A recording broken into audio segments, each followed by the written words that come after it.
Pemirsa jangan kemana-mana, kita akan lanjut dengan sesi berikutnya dari Sorantoko, Selatan Papua, Johannes dari Kampung Asmat.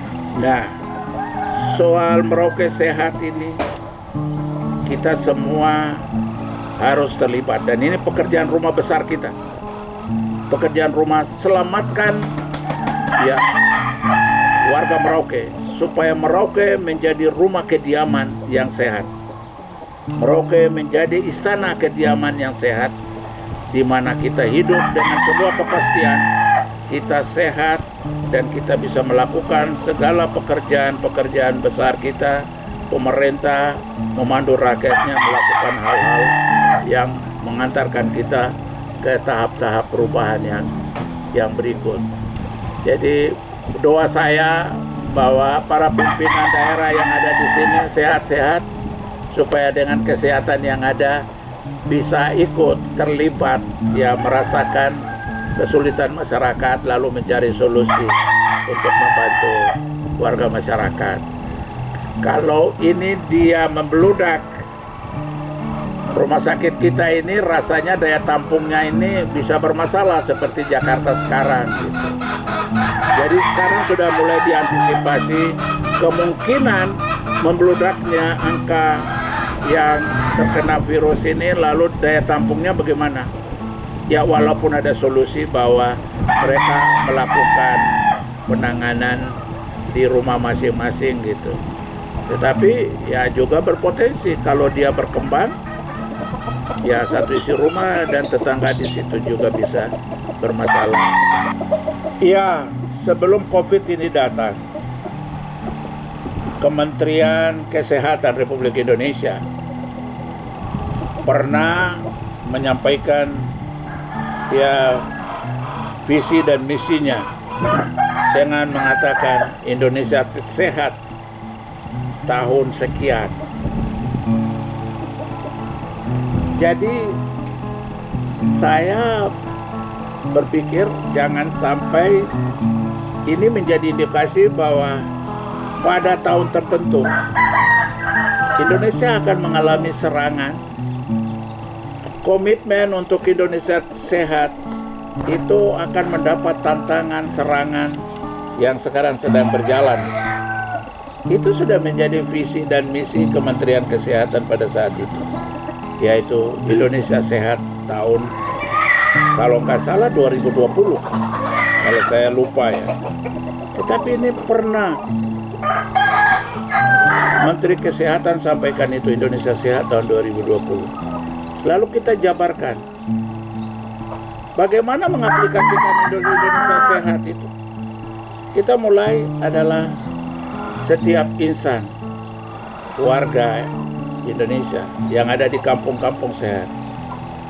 Ya, individu sehat, keluarga sehat, kampung sehat, kelurahan sehat, distrik sehat, kabupaten sehat, provinsi sehat, dan itulah gabungan menjadi Indonesia sehat.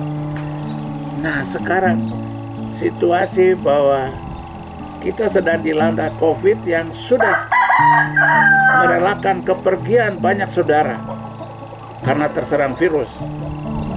Ya.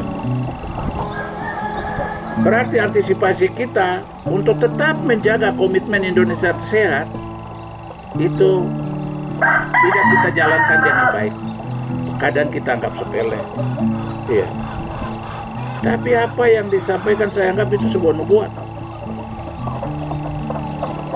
yang menyatakan komitmen bahwa Indonesia sampai kapanpun harus tetap sehat.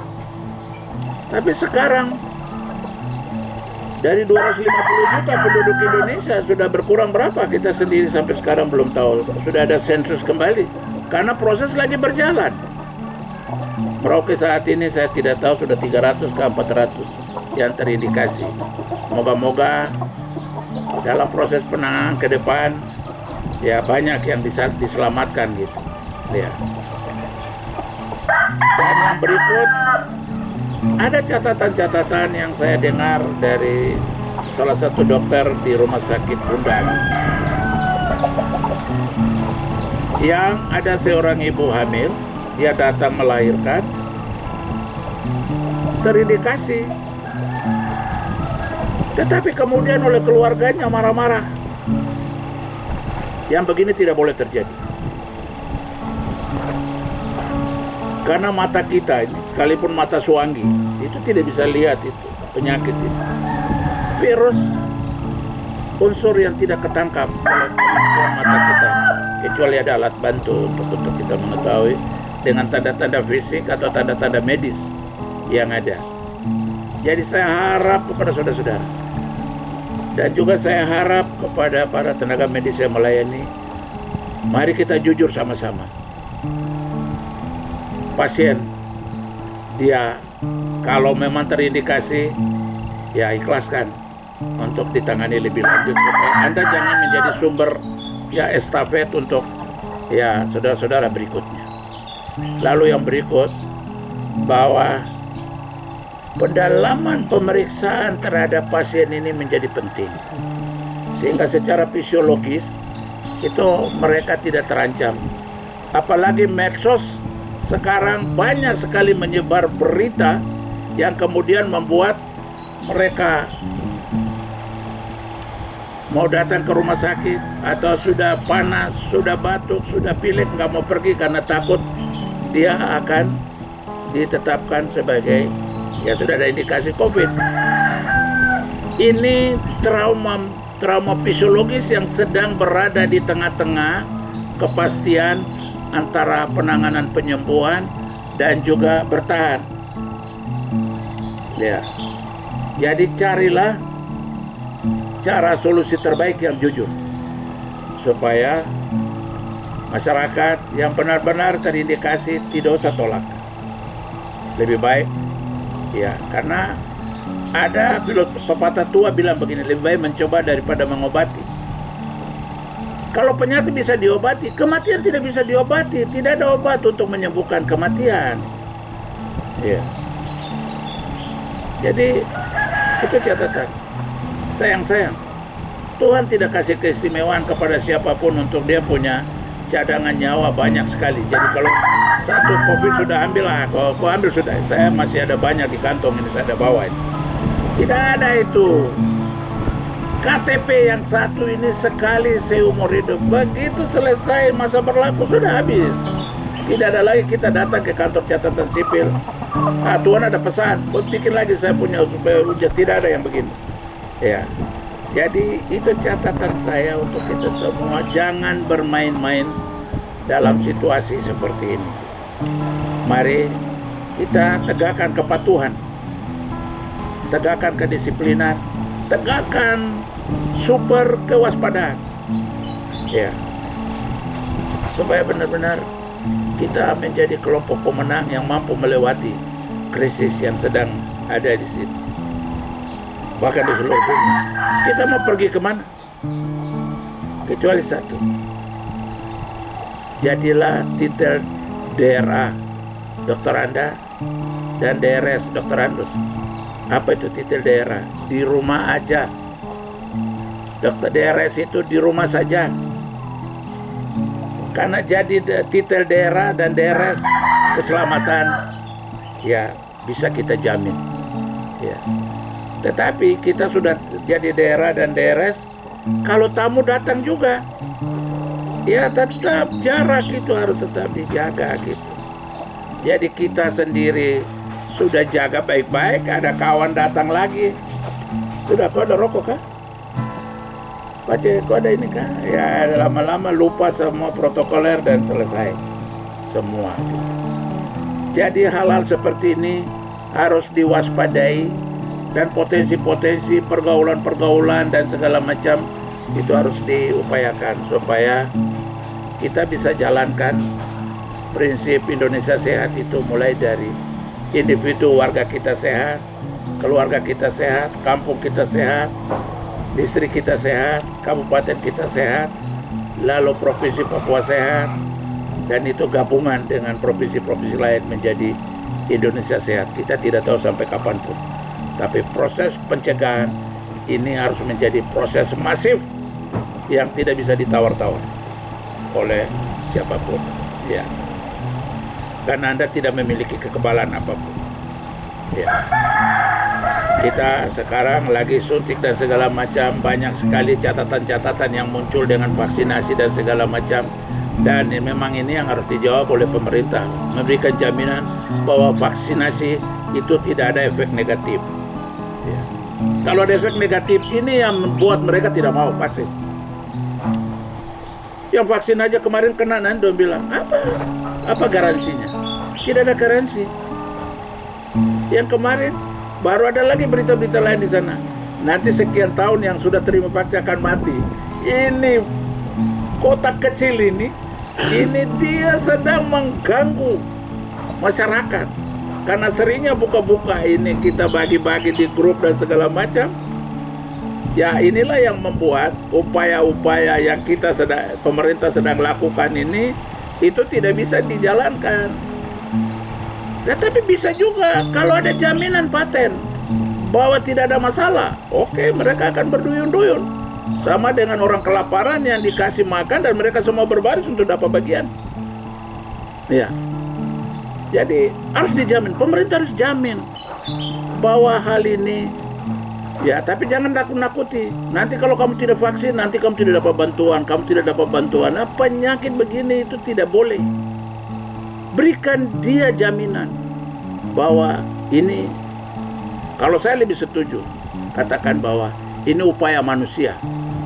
Ya, kita lagi berusaha, moga-moga ada besok obat yang paling mujarab yang menjamin kepatenan ini benar-benar. Kalau kita bilang bahwa ini upaya manusia, itu upaya manusia. Kalau kita lakukan itu, bisa probabilitas antara percaya dan tidak gitu. Tetapi kalau sudah ada bukti yang lain sehat dan segala macam, lalu juga ini dikaitkan kalau tidak vaksin nanti besok tidak bisa berpergian dan segala macam, ya ini juga mohon coba bahasanya diformulasi dengan baik supaya tidak membuat hak mereka untuk bepergian terhambat, apalagi kalau dalam keadaan darurat. Ya. Karena garansi jaminan itu harus benar-benar diwujudkan. Kalau ini baru usaha, probabilitas harus dijamin. Probabilitas ini berapa persen? Ini harus bisa dijamin. Sehingga upaya kita untuk menyelamatkan generasi bangsa, untuk manusia bangsa yang sedang berpersoalan di seluruh dunia, termasuk kita manusia bangsa di Indonesia ini, juga terselamatkan melewati, ya, saya anggap ini bahaya laten. Ya, ini bahaya laten yang sangat luar biasa, yang menghancurkan sendi-sendi segala aspek. Satu COVID itu membuat inflasi bisa naik. Karena siapa mau kasih keluar uang dalam situasi begini? Inflasi naik, harga mahal, orang nekat dan segala macam. Ya. Jadi dia menghadirkan dampak multidimensi yang sangat luar biasa yang namanya COVID-19. Sehingga kita perlu ada kebijakan jernih dari pemandu-pemandu rakyat, dari pemandu-pemandu pemerintahan, untuk membuat konsep-konsep yang aktual yang bisa memberikan jaminan di dalam situasi-situasi kritis seperti ini. Ya.